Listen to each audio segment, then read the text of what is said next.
Welcome to NAIFA's Advisor Today podcast series, where we focus on how financial advisors work, live, and give to their local communities and our greater financial services industry. Now, let's get started with the show.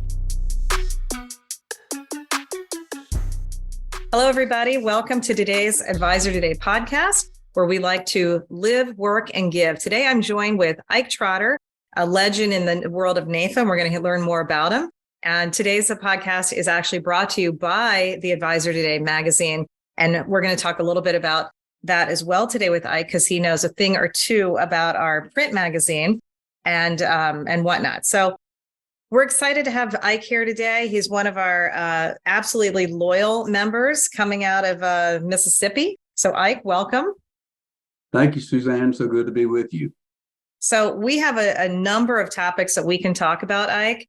And it's hard to even know where to start with you because you have such we have so many topics that we can talk about. We've worked together for maybe like 4 or 5 years now. Yes. On a number of different things. And the latest endeavor, of course, is really getting our Advisor Today working group kind of back in order and expanding the platform. But what we like to do on this show in particular, Ike, and what our listeners and our watchers really like to do is kind of talk about you. You know, and I know you like to talk about other things at NAIFA, and we're going to talk about the Quality Award that you're a big fan of. But I want to start first with you, and we like to kind of get into the story of the advisors, right? So why don't we start with how did you even get into this business?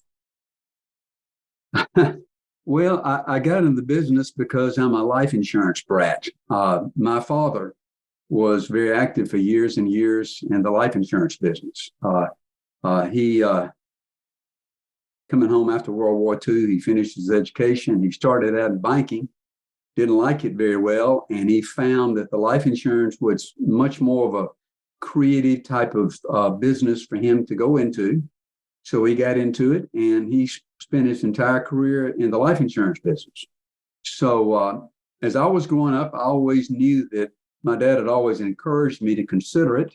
I went to college, and I didn't make bad grades. I just wasn't focused, but I always knew that option would come back. So my senior year in college, Dad kind of sat down with me and said, looking at your grades and from what we talked about before, son, I really think coming back and working with me would be a good idea. And by that time I was a senior in college, not knowing what I was doing. So I said, yes, sir, Dad. Start. but that's how I came back in. Suzanne, I had a wonderful dad. He was wonderful in so many ways. He unlike some dads that I heard about that they were saying, son or daughter, you're going to do it this way. Another. He gave me wings. He allowed me to do it. And so I started on January the 2nd, 1975. I was all of 22 years old. Oh, you actually remember the date. Wow. Okay. Yep.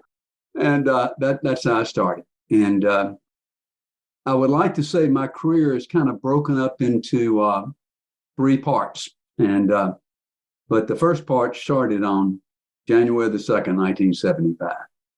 Well, since you're taking us down that timeline, what's the second part? Well, I started out, for the first 10 or 15 years of my career, I was pretty much doing life insurance. I will say that, when you're 22 or 25 years old, most of your friends, and I came back to my hometown where I live. I'm a native Mississippian. I grew up here. I've always enjoyed it here. A lot of my friends did have a lot of money.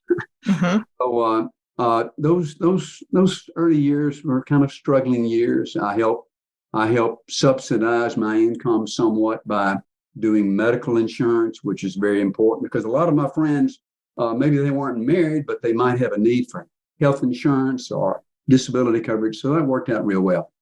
And what I was going to say was I was working on what NAIFA was teaching at that time, and that was the Life Underwriter platform. Now, I know you've heard something about that, but man, I was in it. I was completely in it.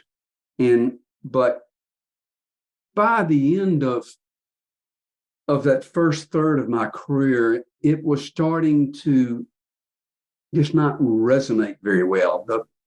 The business was changing. I got in the business, going back to my dad earlier. My dad worked from after World War II into the very early 70s. My dad worked in what I call the golden era of life insurance. Mm-hmm. By the time I got in there, it was changing. It was changing in terms of perception. It was changing in terms of customer attitudes. So that situation was such that by around the early to mid 1990s, I was doing okay. I had qualified for MDRT, doing pretty well with that, but it still just seemed a little bit harder than what I wanted. So the second phase of my career, all the time being very active with NAIFA, but was I moved on to working with an independent broker-dealer. And that really worked very comfortably for me. And with gratitude for what I had learned being a life underwriter, I kind of morphed into being more of a financial advisor, if you will. Another voice that you may have heard of about before, I'm sure several of your listeners are familiar with this name, but one of the real influences to me in my career was a guy named Tom Wolfe. Mm-hmm. Tom was a past NAIFA president, incredible human being. And he had a program that he came out with in the 1980s and 90s called FNA program, stands for Financial Needs Analysis. I bit into that hook, line, and sinker. And the FNA program, along with being with an independent broker dealer, gave me the opportunity to expand my practice a little bit more. Now, don't get me wrong, I always did life insurance and health insurance and what our friend Brian Ashwood calls foundational products. But through FNA, I was able to explore more, working with people with their retirement dollars, with their plans for their children, with things that they were wanting to do for their parents. So that was very helpful for me. And that went, Suzanne, from about the middle 90s until around 2017 or 18.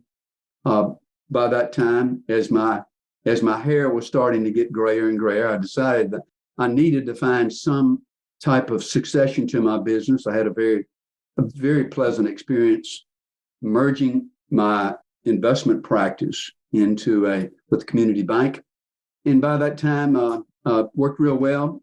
There was a wonderful young lady that was working under me with great friends. She's my advisor today. And she took over for me. And so the third part of my career started actually on January 1st of last year, when I no longer being securities licensed, anything like that, I worked kind of in a more focused area of planning, such as Medicare supplements and your occasional long-term care. So that I hope I've shared with you the three areas to it, but I've seen a lot of things over the last 48 years. I was going to say, so, I mean, you've had a long, lucrative career. So, I mean, what stayed the same? What stayed the same for you throughout all those decades of work? Or how have you done it? Like, also what's kept you motivated? Well, I would think that my dad was a wonderful influence. I think in no small factor that coming back to an area where I lived and I knew people was very helpful. Although one of the issues about my part of the country, which I love and Beverly and I enjoy being here, was it is a little bit challenged financially. Mm-hmm. Our area of the country is great, but we need more. We need more businesses and things like that to come in. Believe it or not, Suzanne, all I ever wanted to be was kind of like my dad was. I just wanted a small practice where I could be my own boss. I used to say, I'm my own Napoleon. Mm-hmm. The biggest problem, believe it or not, is running a small business is not easy, and there are always challenges to you. as I kept getting more and more involved with NAIFA, and I'd go to meetings and I'd hear about all these guys, some of these huge plans and stuff like that. But I kept thinking, well, yeah, that's good, but how does it play back home? And I always found too that while it's as my dad would say, you're welcome to go out and shoot elephants, but just make sure while you're hunting that if you need to, you can shoot a few rabbits and squirrels along the way. So being able to run a small practice and being able to shoot rabbits and squirrels, if you may, was very helpful to me in that regard. So how did you do that? Did you kind of make up that piece in volume, and you had kind of more of a volume practice, or how did you situate your practice so that you were able to be successful in an area that's not, I was always more comfortable making a lot of sales rather than my friends that might get by with making 15 or 20 sales a year. It was always more to my comfort level, having activity. And so you would take those clients, right? Where a lot of people would turn them down. So I would think, in some ways, I mean, what did you find if you were willing to do that? Were you able to successfully grow them, or did you just have a better rapport because you're willing to help them? I would say I had a better rapport with them, but when you're writing, 7,500, 125 cases a year, there's really so far you can go there with your customer base. And I was always cognizant of the fact that I needed to make sure that my people, if they needed additional help, I could point them to where they needed to go. For example, such as trust officers, things like that, where they could work with. So it worked to my comfort level better. It really did. Doing a lot of activity, and I enjoyed that. Well, so I mean that's kind of interesting. Can we kind of unpack that for a second and talk about then because you were deciding, so much we talk about in the industry about your why, right? And why you did it and what motivates you, but you are self-aware enough to be able to say to yourself, this is my comfort level, right? So any advice we've got a lot of young advisors out there who are kind of, first remember back in when you're talking about in your phase one of the Ike Trotter world there, and you're trying to figure it out. Do you have some advice for them trying to figure out where is that comfort level? How does one figure out their comfort level and, figure out what that's going to be in their niche? Well, every day they got to put their pants on. And usually when you put your pants on, you put one leg and one side and one leg in the other. And that's really the way. Don't make it too involved. Don't try to think too much down the road. Just plan your work your plan, which is one of these things we heard about in ALU days, which is now NAIFA. And it was just that. Keep focused, plan your work. And I've also heard a guy say, there's a reason why the good Lord gave you 2 ears and 1 mouth. The reason that is that you should spend more time listening than you are talking. So for those people that are kind of, as you mentioned, just kind of trying to find their way, listen. Sometimes you'll hear it. I've laughed about the fact, Suzanne, that over my career, I had this little guy right up here on my shoulder. He says, Ike, you do it this way. And this little guy over here said, no, Ike, you need to go that way. And that was kind of helpful for me to make it. But and I will say that and this is a plug with NAIFA, because I'm not going to be on your podcast. And yeah, right, sure. Yeah. I absolutely don't know how I would have done it without the many people I mentioned about Tom Wolf, the many people that were NAIFA guys. Every year I'd go to the conferences, I'd go to the meetings, I'd go to the NLCs. And Suzanne, I was like a sponge. I couldn't learn enough. And so that's what the young guys got to do. Get your plan, focus. Don't try to think too hard. Just let it flow. So let's talk about NAIFA. I mean, you are somebody who has always been an avid, you're talking about being a participant, you've gone, you show up, you volunteer.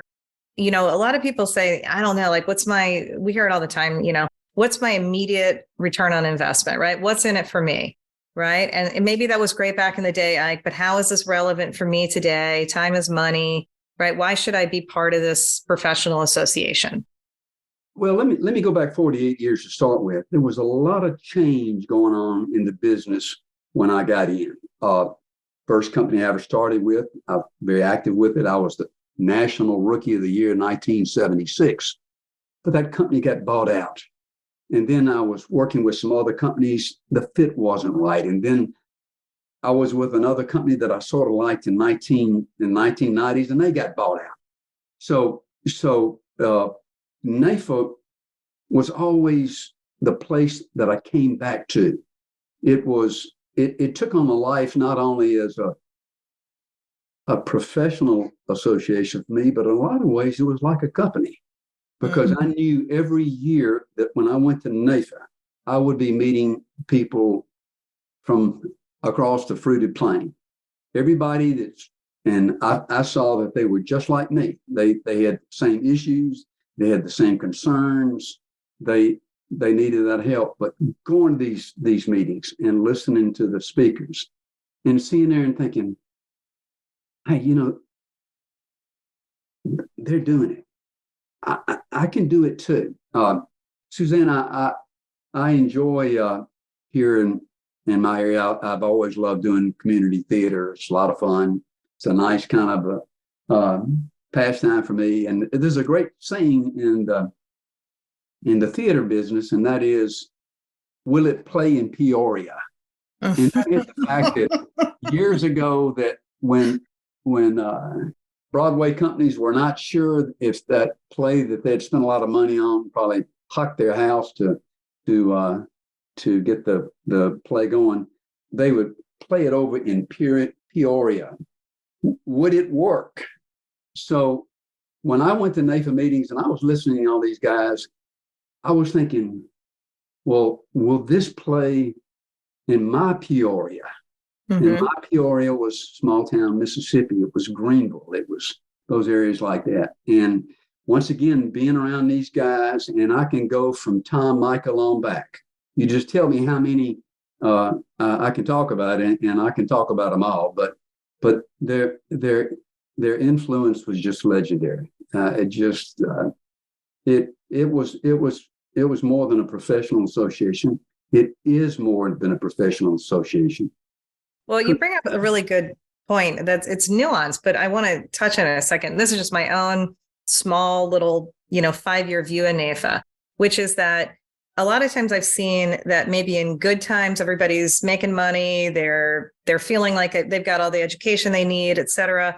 They're like, I don't know if I really need this, right? But what I saw is when COVID hit and that crisis hit, and then previous, saying like there was a fiduciary standard that might have gotten enforced and really affected commission-based agents and whatnot, that the next thing you know, everybody needs an NAIFA, right? And sometimes maybe you forget, but you bring up a really consistent point that regardless of any of the upheaval that was happening in your business career, NAIFA was at one consistent, right? NAIFA's been through multiple pandemics. They've been through the wars, right? They've seen it all. So that kind of long tail, that history, that other type of insurance, if you will, right? And having that peace of mind that you can find somebody in NAIFA, that's a really nuanced point, but it's a really interesting one.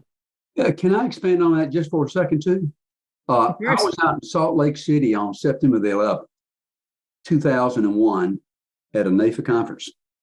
And you were one of those. This is like history. I've heard these stories. You were actually there. And I will tell you what, that at a time when we all needed to be together and to be holding hands and just praying about things.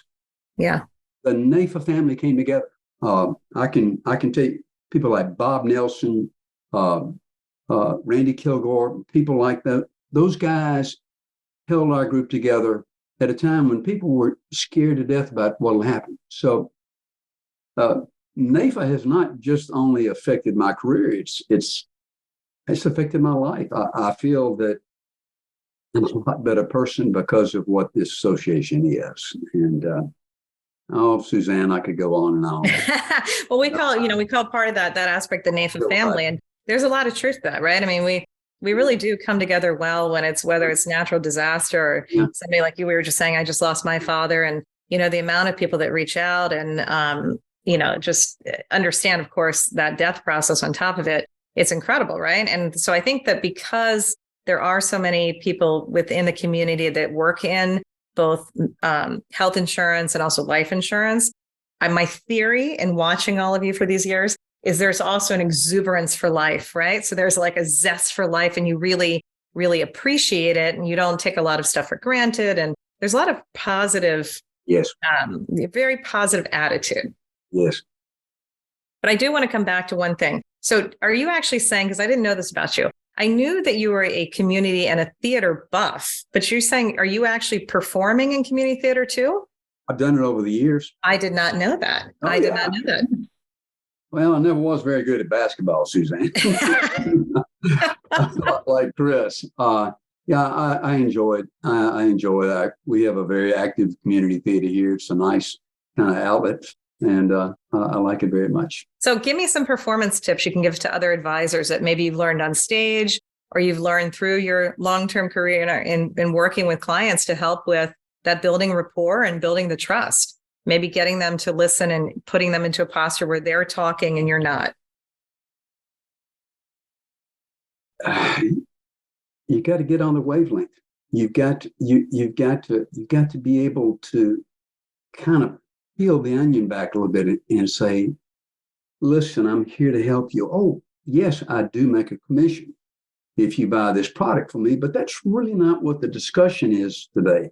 The discussion today is about you, where you're going, what you want to do for those that you care about. And so always keeping the focus on the consumer is the way to go. Now, when on the other hand, when you're on a stage, your job is you're also peeling back the onion too. You're sitting there and you're trying to project yourself to the audience that you are really that person that you're pretending to be. And it's great when you get that camaraderie going, and you have the people. Well, it's a thrill, right? You know it. You know when you've got them, like you know it. You can feel it, and you go, okay. You do. We're connected. Now with all the gray hair I have and the advancing age that I have, I don't think I've got any major parts roles coming up, but frankly, in my older age, I love to do little character roles or something. Yeah, I was going to say it just changes over time, just from one thing to another. So did you know this? Were you aware that Roger Sims in North Carolina, did you know he did community theater too? There you go. See, that's an NAIFA family for you. Connect those two right off the bat. Because the thing about NAIFA people is everybody's like a Renaissance person, right? They're all of you have these other, everybody has like another skill or talent or something they do. And I think it's part of that verve for life. So since you're talking about though, putting making all of your interactions about the client with the consumer, right? Making it consumer focused. Let's talk about your passion for the NAIFA Quality Awards. Okay. Because you've been talking about this one for a while. So what do you think? How long do we have, Suzanne? Yeah, we've got some time. We got a bit. So I mean, a lot of people still don't know what the NAIFA Quality Awards are. So you want to just kind of give us a level set onto what these things are? Well, there continues to this day to be a perception problem about it. But in our industry, there are a lot of awards. Most of those awards, whether they're done by other industry associations or by particularly companies, are production focused. And that's good. That's cool. I want to come out here and say, first of all, I'm a very proud member of MDRT with 23 years of qualification. I think it's great. But the NAIFA Quality Award was started in 1947 and by NALU. And when they started it, it was called the National Quality Award, and some people still call it that way. Frankly, I just normally call it the NQA just to make it simpler. Mm-hmm. But frankly, it is more of an award that looks beyond volume. It looks at the kind of quality of work you're doing, the kind of business that you're writing that's staying on the books. It's about that person that qualifies for that award is one who's got a code of conduct on how he's going to do. And I think it's a wonderful award. Suzanne, you guys have done an incredible marketing campaign about NAIFA, and that being NAIFA is Main Street. Mm-hmm. And I'd like to link it up by saying that the NAIFA Quality Award works very well on Main Street because it is about being of service to the customer, being there in the community, doing the right kind of things at the right time. So that's what that award about. It does recognize meaningful production, but it's much more than just another one of those production awards. And how can I win that? Like, what are the areas in which we can win? Okay, well, about 10 or 15 years ago, recognizing that there were some perception problems with NAIFA, with the quality award. And there were some thoughts, well, that's just something you do if you're selling life insurance. And we knew of that perception problem. We got together in Dallas when I was on the member benefits committee. And our job was to try to revamp and re-energize what this award is. So we came up with a formula that it would recognize quality production in 4 areas, which represent most of the areas that NAIFA members work in. That is either life insurance and annuities. Next is health insurance and employee benefits. The third area, which is property casualty. It's real important because, as you know, probably a third of NAIFA members are licensed in property casualty. We didn't have really any kind of recognition for that. And then that is a little known fact. It's a little known fact still that, NAIFA are the people that work with PNC as well. Yeah, exactly. And the fourth area which was of interest to me because, again, I was on the second phase of my career and I was working with an independent broker dealer, was investments and financial advising. Yeah. Those are the 4 practice specialties. And there are certain ways with each one of those areas that you can qualify. And that's what the award is in simple language. So what have we done lately, Ike, to help to get more recognition for that NQA? Because I know you brought it up before we pre-call today. You brought it up about some of the good work that Lori Adams is doing in particular. It's a work in progress. Mm-hmm. Thanks to Suzanne Caroline and what NAIFA's doing. Y'all are giving more recognition to this award. I think that our NAIFA website does a tremendous job of doing it, but it is a struggle. Let me just say a couple of things. First of all, there are companies that you and I both know about that could do a better job of promoting the NQA award, but they don't. I've often said for every one company that's a real proponent of the quality award, you and I both know that there are 4 or 5 that we just seem to be banging our heads up against the wall. Perhaps they're trying to work more with promoting their own production awards, and I get that. But and the second area is that there is some perception by some within NAIFA that for some reason that the quality award is not the caliber of an award like MDRT. And I'd really like to shoot that down. I'm a proud MDRT member, but MDRT to me is more about recognition among my peers and other people in the financial services business that I've hit the bar, that I've worked hard and I've been successful. But as it has to do with the NQA award, that's an award to me fundamentally that I want my customers to know about, that I want the people in my community to know about.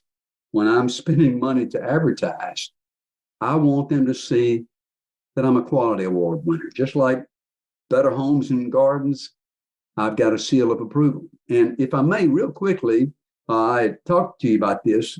A good friend of mine that's very active, as you well know, with the Quality Award and Advisor Day is Laurie Adams in Illinois.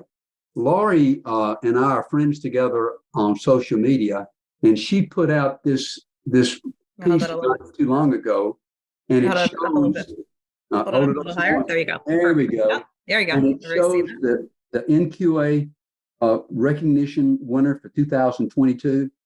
And she said, it's exciting when my work with clients is recognized by a professional association. So one of the things, yes, right between the eyes. Yeah. So I think we introduced this, I think in 2021, we've done it at least 2 years. So what we've done is we actually send out those badges through Credly, which is an accreditation type of site.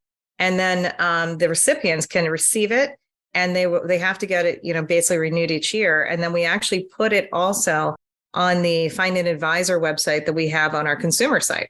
So to your point, Ike, it's given us a new tool to say when we're talking directly to consumers, if you need one, all Americans should have an advisor, you deserve one. But if you're going to go get one, for the goodness sake, go get a NAIFA advisor and go get someone who has that NAIFA Quality Award. And so we proudly put that out there. And a lot of people also don't know that our consumer search found at financialsecurity.org is our consumer brand. That also is the search engine that powers Life Happens and powers Alliance for Lifetime Income. So you get kind of like a little triple plus there, a little bonus in being able to be part of that NAIFA Quality Award. And Suzanne, it's a steal. It cost all of $50. Yeah.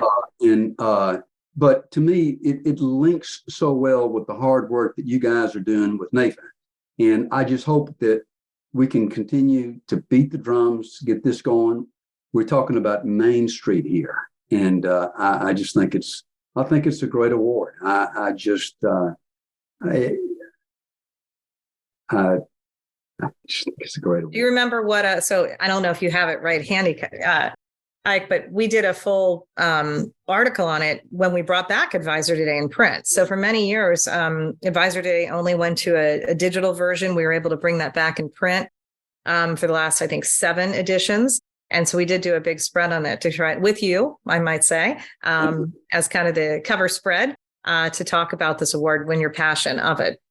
Very, very, very pleased by that. And yes, I have it. I have it over here somewhere, and I'm very proud of that. But yeah, I'm here, Suzanne, to bang the drums. I think it's good.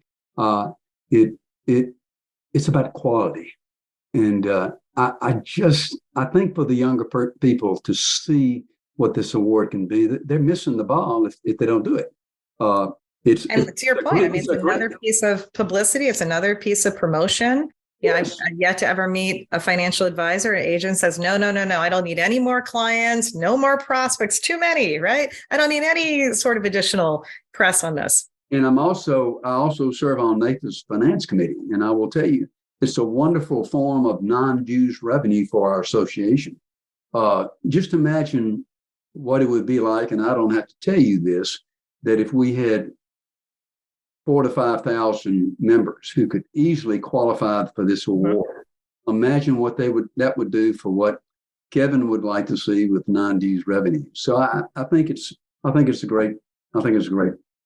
Yeah, and I do think you're right too. I'll just come back to one point you made real quick, is that I think a lot of companies they're just not even aware. So I'm just going to kind of say that for a second. So we do have companies that we partner with, and what they do is they basically buy a block of NAIFA Quality Awards on behalf of their kind of top producers or the producers that meet the criteria. And then they give us the whole list, and they reuse that as a reward system inside the company or the agency. And that's a great way to put that out there to reward your people. And so if you're a GA, et cetera, you might want to consider. But Suzanne, they can also get out there and get their checkbook out, and they can write a check for $50 and apply themselves. That's right. They can. You can individually go to That's my point about it. One of the interesting things about it, let me give you a perspective about what it's like out there in the street.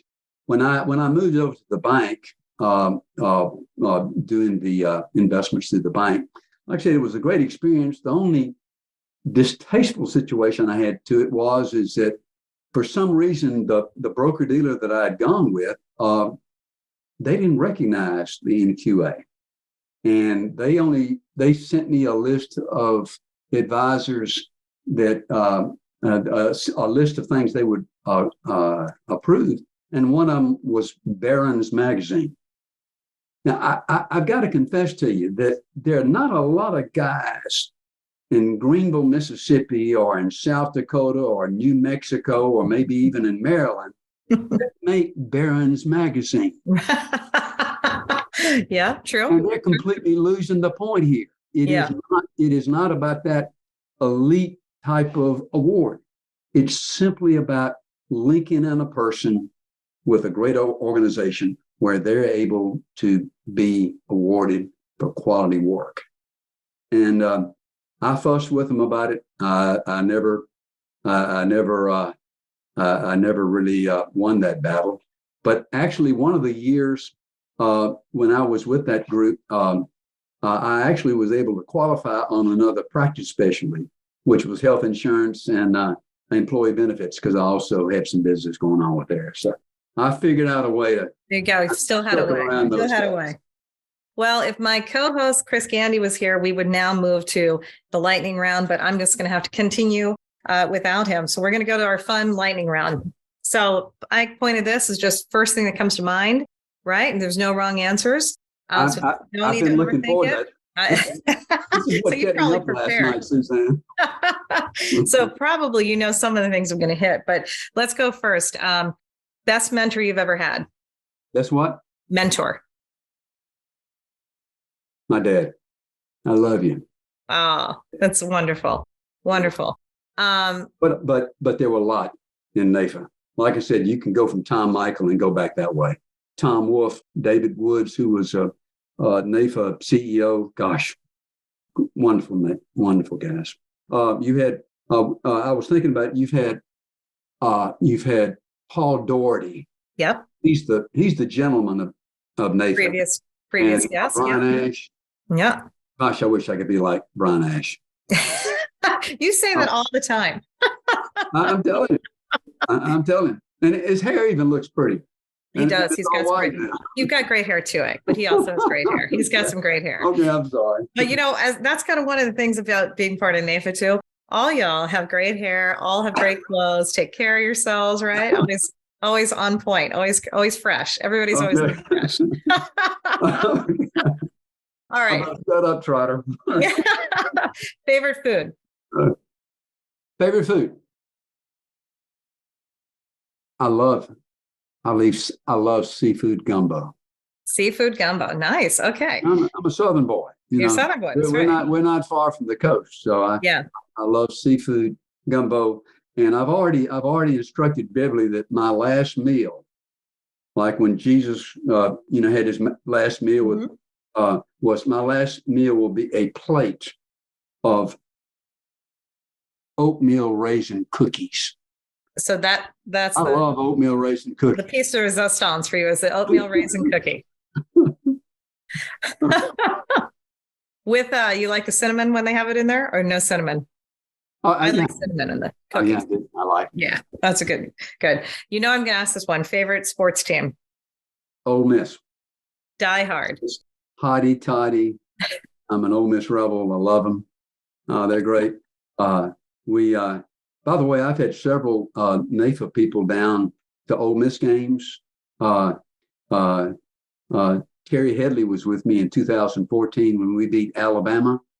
Oh, wow. And we were sitting there and I was just about to die. The game was like this and you're playing Alabama. And Headley was poking me. He said, you're gonna win this thing? You're gonna win this thing?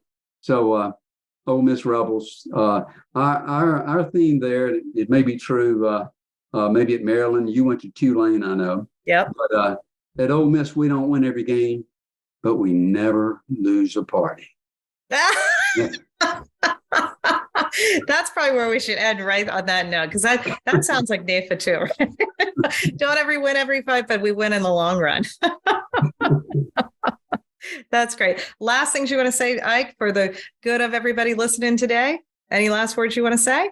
I just want to say, Suzanne, I'm honored to be on this. There are a lot of other folks I want to talk to you about that need to be on this, but I'm not a guy that was a big producer. I'm not a guy that did any great types of things. I never wanted to get past the committee process with my NAIFA work, but I just want to say that NAIFA has given back so much more to me than I could ever give to NAIFA. I feel like I'm a walking, talking testimony to the positive influences of what NAIFA membership can do on one life, and that's mine. So I've enjoyed that. It's been great with you. God bless you. You guys do an awesome job. Some people look at the glass as half empty. I look at it as half full. We've got work to do, but as long as we've got people like Suzanne and Kevin Mayo and other folks, we're in great shape. And I hope that I can have the energy and the good health to watch NAIFA continue on for many more years. And I'm a lot younger than people like Brian Ash and people. There's a lot more gas in the tank there. Excellent. That's great. And keep sending the referrals. We're a referral business. I mean, that's the best way we like to do in a NAIFA world. So thank you so much, Ike. Always a pleasure. And we look forward to talking to you soon.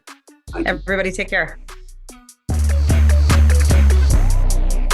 Thanks for joining us for NAIFA's Advisor Today podcast series. Make sure to subscribe to get future episodes. And if you're interested in coming on the show, let us know.